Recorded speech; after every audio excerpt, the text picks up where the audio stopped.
you know this is a sign of a good economy and a good job market. What percentage of Generation Zers, these are people 22 and younger, do you think are accepting jobs and then just changing their mind? There's never showing up for the job, even though they've accepted it. My wife did this once. Like took a job and then never even Took a showed job up? and never showed up on the because first she day. got a better job. No, she just didn't feel like working at the place. Oh. And she did it when she was of that age, too. She did it when she was like... Your wife's a millennial, 19 right? or 20. Cusp millennial.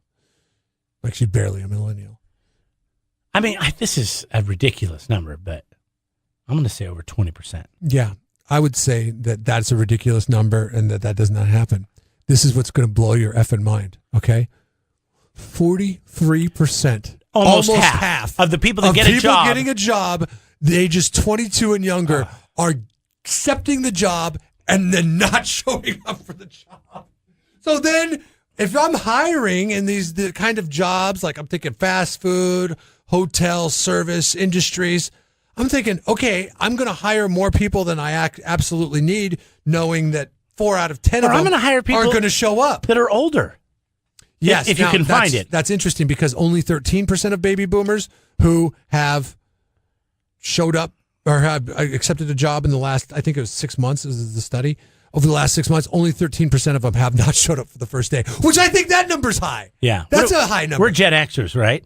But we're talking baby boomers. These are people older than us. Yeah. Gen Xers, they're doing it to... I think we have better work ethic.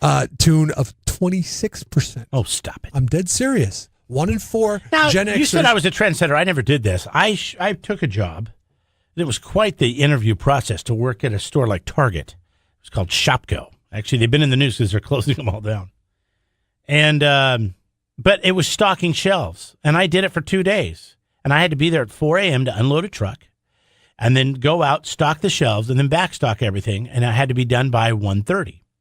And I never got it done in time. And they were like, dude, you got to pick it up. You got to pick it up. You got to pick it up. And I had to stock the candy. You know all the different kinds of candy there are? It was the worst job. And all my friends were going out drinking. I've heard of and partying. Worse jobs than that. And I was in college, and I'm like, I don't need this job. So on the third day of work, I didn't show up.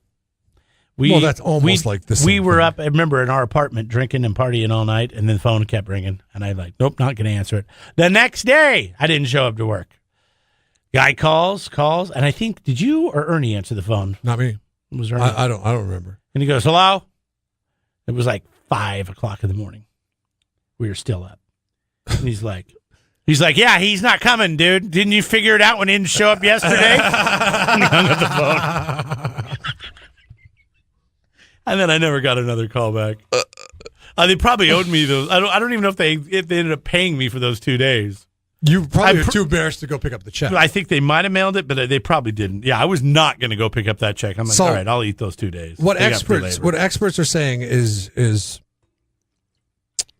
driving this trend is the low unemployment levels, but also compounded with the instant gratification of the internet age. Like we are getting impatient when it comes to giving things a chance. Like you're going to get a job and you're like, and then you apply for that job and you're like, that salary is not going to be enough. You're going to go look for the next thing. The people are treating jobs like they're treating dating. But I say, yeah.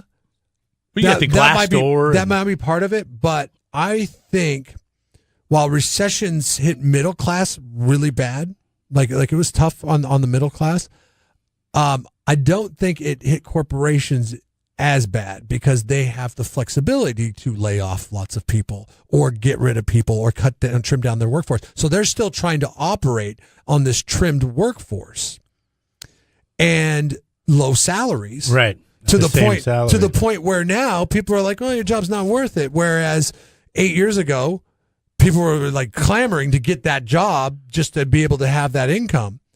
It's a worker's market right now. Yeah, I think you're right. I think, you know what, if you're still working a job and they have you all that extra responsibility that got tossed on your shoulders about a decade ago and they really aren't paying you much more, maybe this is a good opportunity for you to start looking at other places that are looking to bring on some new talent. Test the market. And pay you maybe quite a bit more. Because to do less work. Because if I was a prospective employer, I would be looking for people that were in a job for a long period of time and took on those additional responsibilities to come work for me, because I might not even give them that many, as many responsibilities as they I think have. the workload will be less. The workload would be less. You would make more money, but also you would